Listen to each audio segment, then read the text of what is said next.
Good morning. आज Thursday morning है और ये लेक्चर किसके लिए रिकॉर्ड कर रहे हैं? ये लेक्चर रिकॉर्ड कर रहे हैं क्लास 10th के लिए। अच्छा, क्लास 10th में इससे पहले वाले दिन में क्या पढ़ा रहे थे? तो वेक्टर्स हमने स्टार्ट किया था क्लास 10th के लिए। वेक्टर्स में मैंने पहले तो फिजिकल क्वांटिटी क्या होता है ये समझा दिया था। फिर दो तरह का फिजिकल क्वांटिटी है, स्केलर और वेक्टर। स्केलर का मतलब होता है ऐसे फिजिकल क्वांटिटीज जिनको डिफाइन करने के लिए मैग्नीट्यूड काफी है, सफिशिएंट इंफॉर्मेशन है मैग्नीट्यूड। उस तरह से हमने स्केलर क्वांटिटीज को डिफाइन किया था। अच्छा, वेक्टर क्वांटिटीज में क्या था? कुछ ऐसे फिजिकल क्वांटिटीज आएंगे जिनको डिफाइन करने के लिए मैग्नीट्यूड भी चाहिए और डायरेक्शन भी चाहिए। बेस्ट एग्जांपल समझने का होता है फोर्स।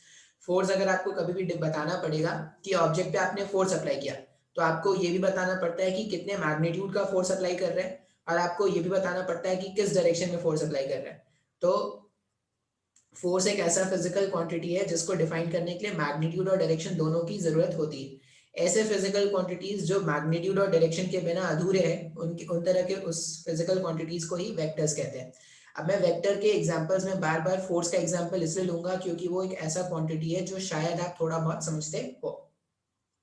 अच्छा, फिर मैंने ना वेक्टर्स में कुछ डेफिनेशन स्टार्ट किया था। पहले अच्छा, मैंने वेक्टर में तुमको बता दिया कि वेक्टर होते क्या है, फिर वेक्टर दिखते कैसे हैं। तो रिप्रेजेंटेशन ऑफ वेक्टर्स, दो तरह से रिप्रेजेंटेशन करना अभी सिखा दिया है। एक तो सिंबॉलिक रिप्रेजेंटेशन, कुछ भी लिख दो उसके ऊपर एक एरो लगा दो तो वो वेक्टर को रिप्रेजेंट करना स्टार्ट कर देगा। दूसरा हमने ज्योमेट्रिकल रिप्रेजेंटेशन भी देख लिया था। ज्योमेट्रिकल रिप्रेजेंटेशन में वेक्टर्स को एरोस के फॉर्म पर बनाते हैं, जहां पर एरो का जो हेड होगा वो वेक्टर के डायरेक्शन को पॉइंट करेगा, और एरो का जो लेंथ होगा वो क्या करेगा? वेक्टर के मैग्नीट्यूड को पॉइंट करता है। इतना बता दिया था। इसमें अब हम क्या कर रहे थे? कुछ बेसिक डेफिनेशंस पर आ गए थे। वेक्टर में कुछ बेसिक डेफिनेशंस पे हमने बात करना स्टार्ट किया था। तो मैंने इक्वल वेक्टर का डेफिनेशन बता दिया है। दो वेक्टर्स इक्वल तब कहलाते हैं जब उनका मैग्नीट्यूड और डायरेक्शन दोनों क्या होता है? सेम होता है। फिर मैंने नेगेटिव ऑफ अ वेक्टर का भी मतलब बता दिया था। मान लो अगर दो वेक्टर्स हैं जिनका मैग्नीट्यूड सेम है लेकिन डायरेक्शन एक दूसरे के जस्ट ऑपोजिट है, तो पहले वेक्टर को दूसरे वेक्टर का नेगेटिव कहते हैं। ठीक है? या किसी, मान लो अगर ये वेक्टर है, इसको अगर तुम ऐसे रिवर्स कर दो, उल्टा कर दोगे, तो ये क्या हो जाएगा? उसका नेगेटिव हो जाएगा।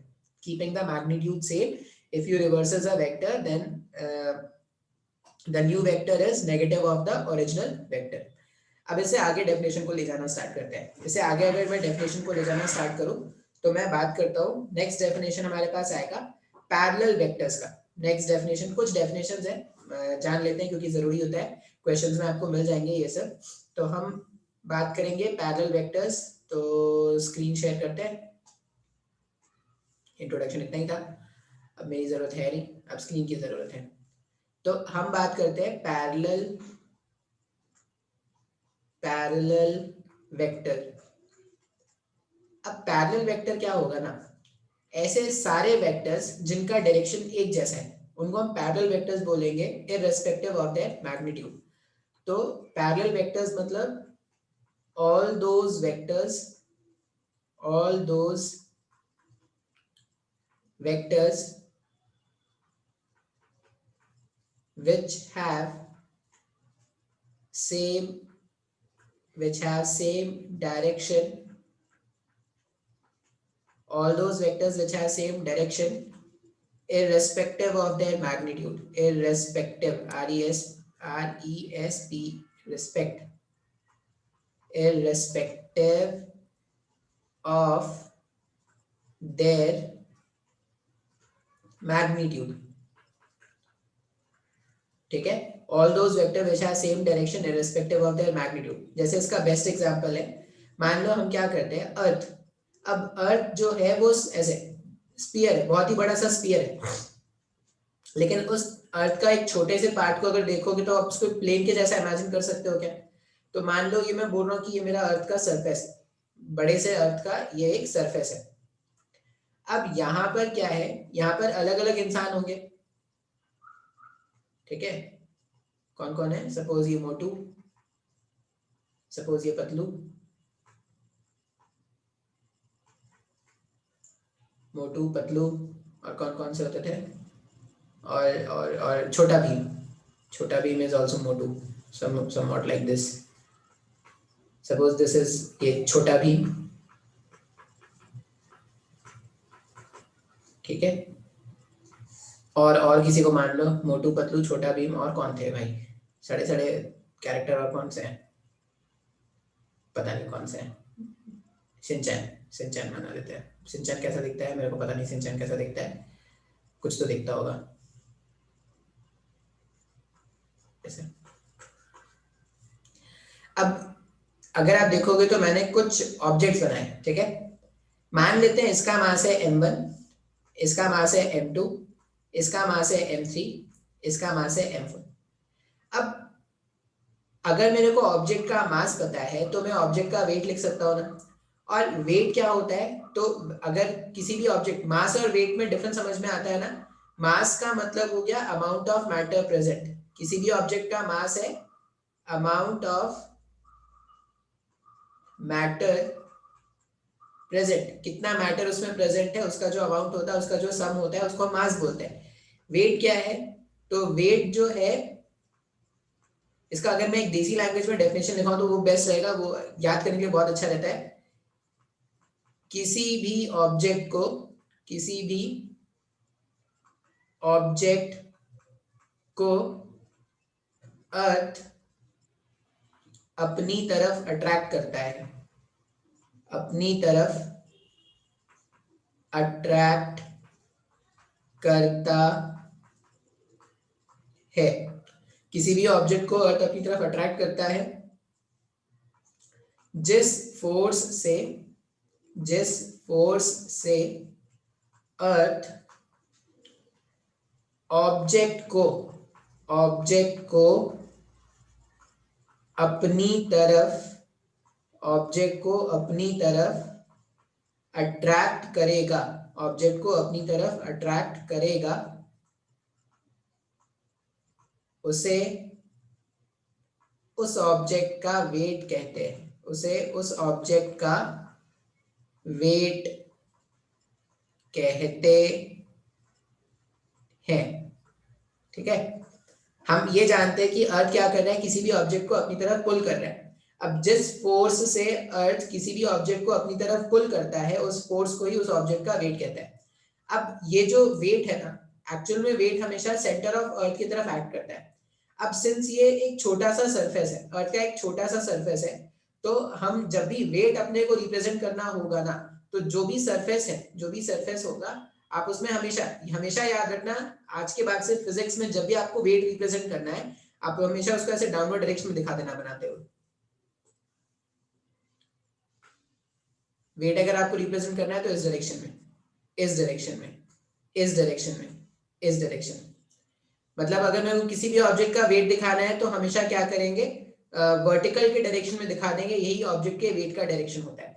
अब यहाँ पर अगर देखोगे तो m1 का वेट मान लो w1 है, m2 का वेट w2 है, ये w3 और ये w4। अब w1, w2, w3 और w4 ये चार वेट है, w1, w2, w3, w4। अच्छा, अगर ऑब्जेक्ट के मास अलग अलग है तो उनका वेट भी अलग अलग होगा। m1 अगर अलग है तो w1 m सॉरी अगर m1, m2, m3, m4 के वैल्यूज अलग अलग है तो w1, w2, w3, w4 के वैल्यूज भी अलग अलग होंगे। लेकिन अगर आप सारे वेट्स का डायरेक्शन देखोगे तो सब एक डायरेक्शन में है क्या, तो यहाँ पर ऐसे वेक्टर्स, अब फोर्स क्या होता है, force is a vector quantity, weight क्या है, weight is also a force. अगर सारे वेट्स का डायरेक्शन देखोगे तो सारे वेट्स जो हैं वो एक डायरेक्शन में। अब ऐसे set of all these forces जिनका डायरेक्शन एक जैसा होता है, उन सारे फोर्सेस को हम क्या, उन सारे वेक्टर्स को हम क्या बोलते हैं, parallel vectors irrespective of their magnitude. अब यहाँ पर ना अगर आपको पैरेलल वेक्टर समझ में आया है तो एक इंपॉर्टेंट लाइन होता है, आपको बताना है वो ट्रू है या फॉल्स है। वैसे तो मैं बता दूंगा लेकिन आप भी बता सकते हो। अगर मैं स्टेटमेंट ऐसा लिखूं, all equal vectors, all equal vectors are parallel vectors। सोचो तो सही है क्या, स्टेटमेंट ट्रू और फॉल्स बताना है। all equal vectors are parallel vectors, सारे इक्वल वेक्टर्स पैरेलल वेक्टर्स होते हैं, बिल्कुल सही है। अगर मैं ऐसा लिख दूं कि x vector is equal to y vector is equal to z vector, इसका मतलब जो x का डायरेक्शन है वही y का डायरेक्शन है, वही z का डायरेक्शन है। अब अगर इक्वल वेक्टर्स है तो वो पैरेलल वेक्टर्स भी होंगे, तो ये बस स्टेटमेंट तो बिल्कुल सही है। लेकिन अगर कोई इसका कन्वर्स बोले ना, अगर आपको कोई इसका कन्वर्स बोलता है कि all parallel vectors, all parallel vectors are equal vectors. तो ये स्टेटमेंट सही हो भी सकता है और नहीं भी। सारे के सारे पैरेलल वेक्टर्स इक्वल वेक्टर होंगे इसकी कोई गारंटी नहीं है। क्यों? क्योंकि पैरेलल वेक्टर्स में सिर्फ डायरेक्शन को देखते हैं और इक्वल वेक्टर्स में डायरेक्शन और मैग्नीट्यूड दोनों देखना होता है। तो ये मेरे पास हो गया पैरेलल वेक्टर। सीधा सा याद रखना है, ऐसे फोर्सेस या ऐसे वेक्टर्स जो एक डायरेक्शन में है वो सारे वेक्टर्स या सारे फोर्सेस क्या है? पैरेलल वेक्टर्स कहलाते हैं। अच्छा, एक और वर्ड यहाँ पर आपको मिलेगा एंटी पैरेलल। एक और वर्ड आपको मिलेगा एंटी पैरेलल वेक्टर। अब एंटी पैरेलल वेक्टर का मतलब हो गया कि मान लो एक वेक्टर ऐसा है, एक वेक्टर ऐसा है और दूसरा वेक्टर इस तरह से। ये पहला वेक्टर है वेक्टर 1 और ये दूसरा वेक्टर है वेक्टर 2। अब अगर आप ध्यान से देखोगे तो वेक्टर 1 और वेक्टर 2 का डायरेक्शन एक दूसरे के जस्ट ऑपोजिट है क्या? ठीक है, तो हम एंटी पैरेलल वेक्टर्स का मतलब होते हैं, एंटी पैरेलल वेक्टर्स तब होते हैं व्हेन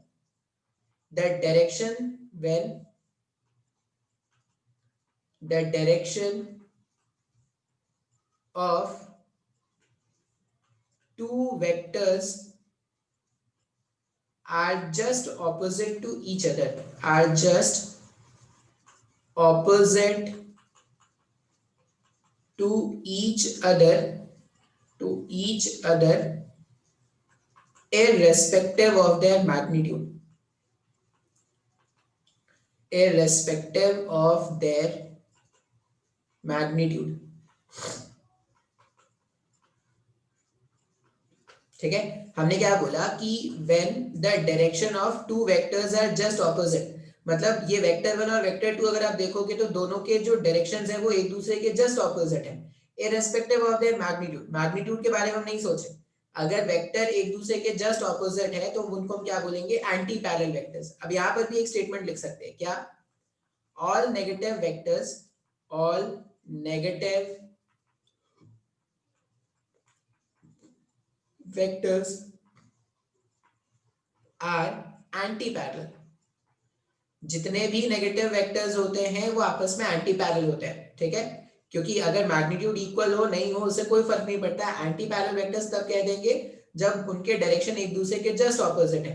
तो all negative vectors are anti parallel vectors, ये बात बिल्कुल सही है। लेकिन अगर इसका कन्वर्स कोई बोलेगा कि all anti parallel vectors are negative vectors तो वो गलत स्टेटमेंट होगा। ठीक है, फिर एक और आपने शायद आपने कोऑर्डिनेट ज्योमेट्री अगर पढ़ लिया है तो कोऑर्डिनेट ज्योमेट्री में तुमने एक लाइन वर्ड पढ़ा होगा कोलिनियर। कोलिनियर, तो यहां से हम क्या करने वाले हैं? कोलिनियर वेक्टर डिफाइन करने वाले हैं। अब कोलिनियर वेक्टर एक्चुअल में क्या है? दो वर्ड से मिलकर बना हुआ है, एक तो को, दूसरा लीनियर। को ये वर्ड आ रहा है कॉमन से और लीनियर का मतलब हो गया along same line, along same line. तो कोलिनियर वेक्टर का जो डेफिनेशन होता है, all those vectors which are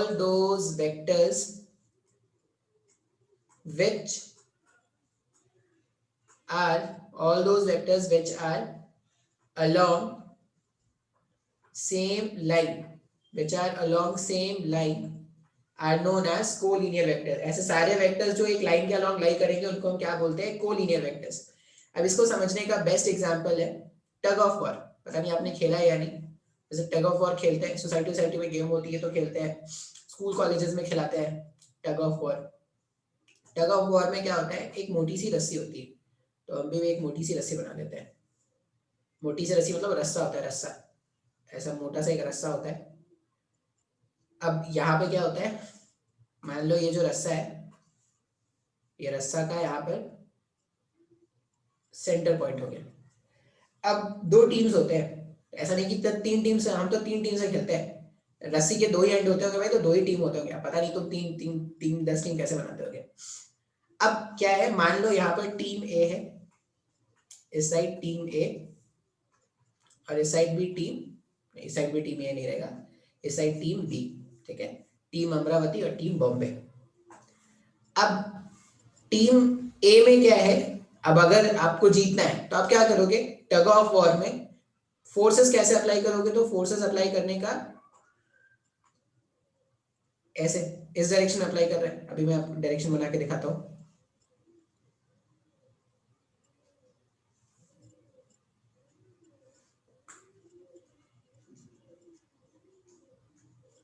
मान लो ये फोर्स 1 है, ये फोर्स 2 है, ये फोर्स 3। यहाँ पे 3 बंदे यहाँ पर है, तीनों बंदों ने फोर्स अप्लाई किया, और 3 बंदे यहाँ पर भी।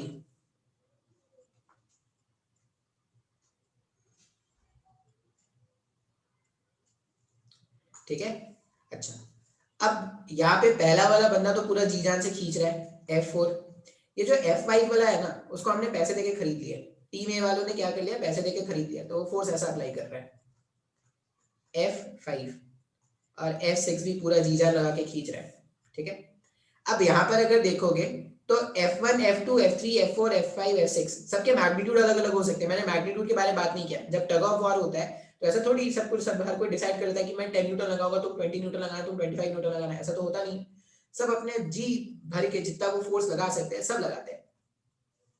तो यहाँ पर भी ऐसा ही, ये जब टग ऑफ वॉर का गेम चल रहा है तो F1, F2, F3 सब फोर्सेस अप्लाई कर रहे हैं। अब सारे फोर्सेस का मैग्नीट्यूड अलग अलग हो सकता है। अगर आप देखोगे तो फोर्सेस के डायरेक्शन भी, कुछ फोर्सेस पैरेलल है, कुछ फोर्सेस एंटी पैरेलल है, लेकिन सारे के सारे फोर्सेस रोप के अलोंग ही है क्या। और रोप क्या है, ये रोप जो है वो एक स्ट्रेट लाइन है। इसका मतलब ये F1, F2, F3, F4, F5, F6 जो है वो क्या है, वो कोलिनियर वेक्टर्स है। क्यों? क्योंकि सारों के जितने भी सारे फोर्सेस है, सारे फोर्सेस का डायरेक्शन लाइन के अलोंग। तो ऐसे फोर्सेस जो एक लाइन के अलोंग होते हैं उनको हम क्या बोलते हैं, कोलिनियर। ठीक है। अच्छा, अब इसी से मिलता जुलता एक और टर्म आएगा, कोप्लेनर। तुम्हारे सिलेबस में इतना ज्यादा नहीं यूज होता, लेकिन ये भी यूज होगा, कोप्लेनर वेक्टर। अब कोप्लेनर ये जो है, ये दो वर्ड से फिर से मिलकर बन रहा है, कॉमन प्लेन। कोप्लेनर मतलब कॉमन प्लेन। अब ये व्हाइट बोर्ड, सॉरी ये जो मेरा ब्लैक बोर्ड है, ये ब्लैक बोर्ड क्या है, एक प्लेन हो गया। अब इस प्लेन में जितने भी वेक्टर्स मैं बनाऊं, मैं चाहूं तो जितने भी वेक्टर्स बना दूं, सारे के सारे वेक्टर्स इस ब्लैक बोर्ड के प्लेन में है क्या। तो अगर ब्लैक बोर्ड के प्लेन में सारे के सारे वेक्टर्स है, मान लो 1 2 3 4, ये 4 वेक्टर्स है, तो चारों वेक्टर्स क्या है, कोप्लेनर। या F1, F2, F3, F4, F5 जो 6 जो है वो भी इसी प्लेन में है, तो ये सारे वेक्टर्स जो है वो कोप्लेनर है। तो ये कुछ बेसिक डेफिनेशंस थे वेक्टर्स के जो मैंने बता दिया। अच्छा, इसके अलावा दो डेफिनेशंस और जानने हैं, दो डेफिनेशन और है।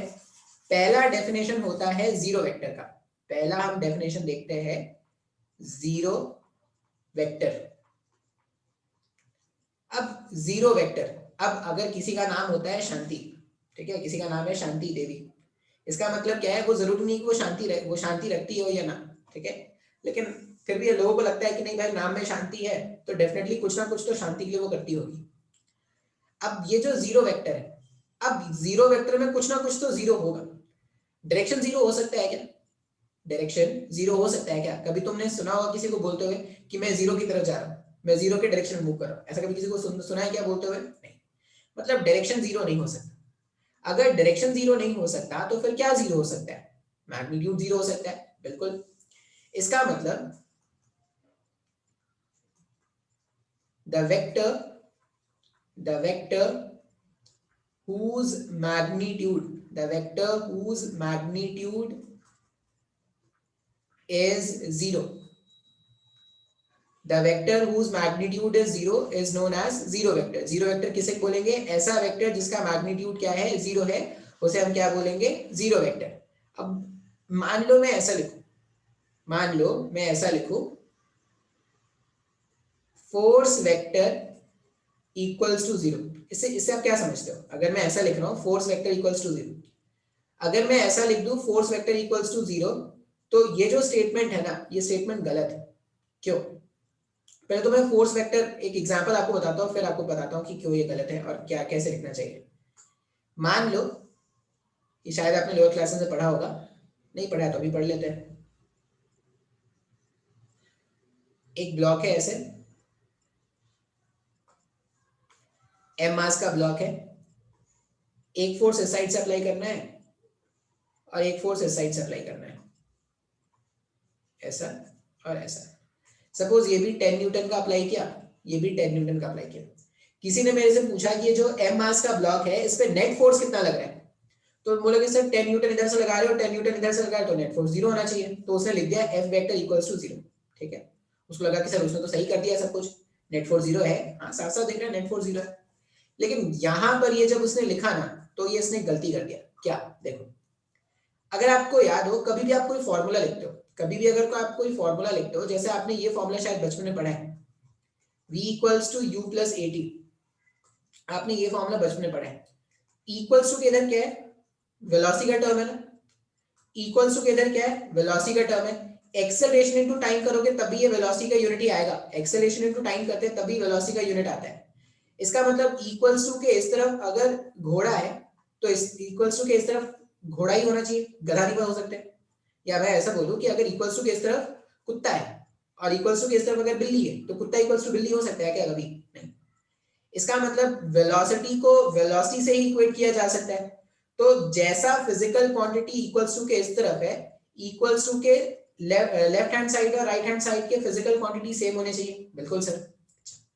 अब ये जो मैंने स्टेटमेंट लिखा है ना यहाँ पे, इसमें अगर आप देखोगे तो इक्वल्स टू के इस तरफ एक वेक्टर क्वांटिटी और इक्वल्स टू के इस तरफ एक स्केलर क्वांटिटी। मतलब ये तो कुछ ऐसा बात हो गया, लड़का इज इक्वल टू लड़की। ऐसा आजकल होने लगा है इंसानों में, कुछ कुछ लड़कियों को शौक है लड़के बनने का, कुछ कुछ लड़कों को, लड़कियों को तो ज्यादा थोड़ा कम शौक होता है, कुछ कुछ लड़कों को आजकल बहुत बेहतरीन तरह का शौक होता है लड़के बनने का। क्या बोल रहा हूँ, हाँ कुछ कुछ लड़कों को बेहतरीन शौक होता है लड़कियों को बनने का। वो लिपस्टिक गजरा वजरा कालर वालर सब कुछ लगा के घूमती है, चूड़ी लगा लेती है, चूड़ियां पहन लूंगी चूड़ियां, अब वो पहनती हुई चूड़ियां, अगर टिकटॉक बंद हो गया नहीं तो बहुत चल रहा था ये सब। हाँ तो अब मैं क्या बोल रहा था कि इक्वल्स टू के इस तरफ अगर वेक्टर है, अगर इक्वल्स टू के इस तरफ वेक्टर है तो इक्वल्स टू के इस तरफ भी वेक्टर होना चाहिए। अगर आप ऐसा स्टेटमेंट लिखोगे तो तुम गलत कर दोगे। क्यों गलत कर रहे हो? क्योंकि इक्वल्स टू के लेफ्ट हैंड साइड में एक वेक्टर क्वांटिटी है और इक्वल्स टू के राइट हैंड साइड में एक स्केलर क्वांटिटी, ये गलत है।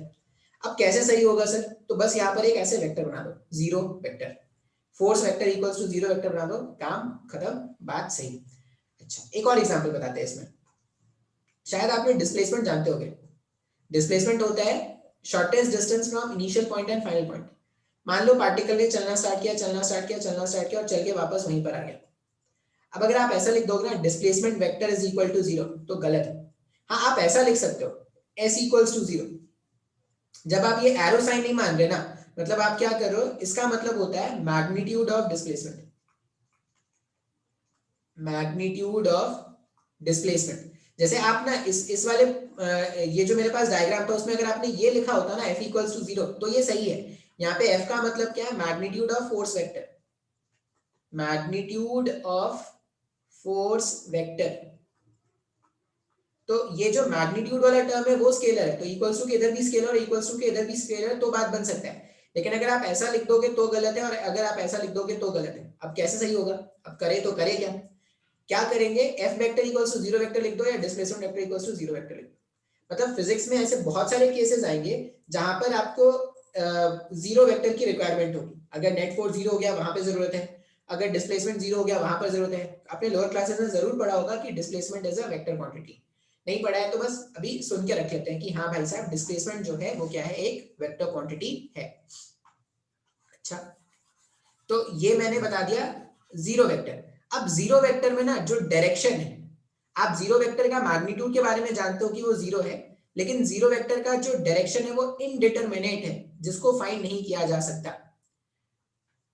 Direction of zero vector, direction of zero vector is indeterminate. Indeterminate का मतलब उसको फाइंड नहीं किया जा सकता या उसका कोई सेंस नहीं बनता। जैसे मैं बोलूं कि कोई ऑब्जेक्ट है जिसपे नेट फोर्स जीरो लग रहा है, तो तुम पूछो ये डायरेक्शन, भाई जीरो लग रहा है तो डायरेक्शन का क्या सेंस, जीरो तुम कहीं से भी लगा दो कोई फर्क नहीं पड़ेगा। तो जीरो वेक्टर का कोई लॉजिकल डायरेक्शन नहीं होता। तो दो बातें याद रखना है कि जीरो वेक्टर ऐसे वेक्टर्स है जिनका मैग्नीट्यूड जीरो है, और डायरेक्शन के लिए क्या बोलेंगे, उनका जो डायरेक्शन होता है, डायरेक्शन है वो इनडिटरमिनेट है। बिल्कुल सही। एक और डेफिनेशन है वो भी देख लेते हैं। वैसे ये अभी उतने अच्छे से नहीं समझ में आएगा लेकिन फिर भी देख लेते हैं इसको। Unit vector. अब यूनिट का मतलब होता है वन, तो the vector whose magnitude, the vector whose magnitude is 1। ऐसे वेक्टर्स जिनका मैग्नीट्यूड 1 होता है उनको बोलते हैं यूनिट वेक्टर। अभी के लिए बस लिख लो, unit vectors are used, unit vectors are used to point direction, to point direction। Unit vector जो है वो डायरेक्शन पॉइंट आउट करने के लिए यूज में लाए जाते हैं। कैसे लाए जाते हैं वो सब जब यूनिट वेक्टर डिटेल से समझाएंगे तो बता देंगे। अभी बस इतना समझ लो कि कुछ डेफिनेशंस वाले पार्ट थे, उसमें एक जीरो वेक्टर है। जीरो वेक्टर की इंपॉर्टेंस है, फिजिक्स में जीरो वेक्टर की बहुत ज्यादा इंपॉर्टेंस है, यूनिट वेक्टर की भी बहुत ज्यादा इंपॉर्टेंस है। कभी भी यूनिट वेक्टर जो है, नाम से पता चल रहा है कि यूनिट वेक्टर है मतलब मैग्नीट्यूड 1 होने वाला है।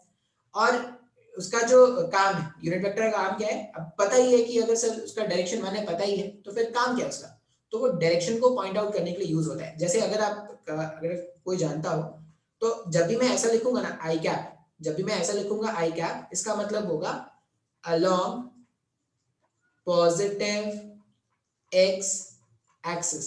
यूनिट वेक्टर मतलब किसी भी वेक्टर के ऊपर अगर ऐसा कैप देखा बताओ दिख जाए ना तो समझना वो यूनिट वेक्टर है। तो आई कैप जो है कभी भी अगर लिखा हुआ मिल जाए आई कैप, इसका मतलब अलोंग पॉजिटिव एक्स एक्सिस। कभी आपको लिखा हुआ मिल जाए जे कैप, मतलब अलोंग पॉजिटिव वाई एक्सिस। कभी मिल जाए ऐसा के कैप, इसका मतलब है अलोंग पॉजिटिव जेड एक्सिस। जैसे मान लो मैं बोल रहा हूं कि एक फोर्स है, force vector is 10 I cap.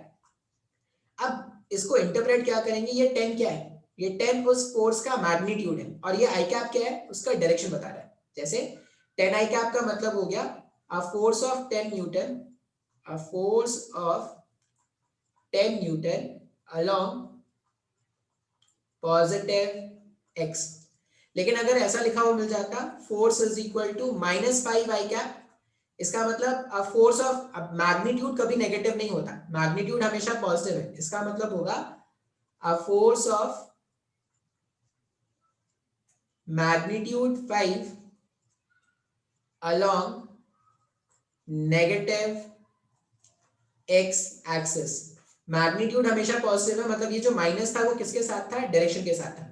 अगर प्लस में आई लिखा हुआ है तो वो x का पॉजिटिव है, अगर माइनस में आई लिखा है तो वो x का नेगेटिव है। उसी तरह अगर प्लस में y लिखा रहेगा, सॉरी प्लस में j लिखा रहेगा तो y का पॉजिटिव, और अगर माइनस में j लिखा रहेगा तो वो y का नेगेटिव। ठीक है, चलिए इतना ही रहने देते हैं। नेक्स्ट वाले क्लास में अपन क्या करेंगे, वेक्टर्स को ऐड करना सीखेंगे। नेक्स्ट वाले क्लास से एडिशन ऑफ वेक्टर्स स्टार्ट करेंगे। ठीक है।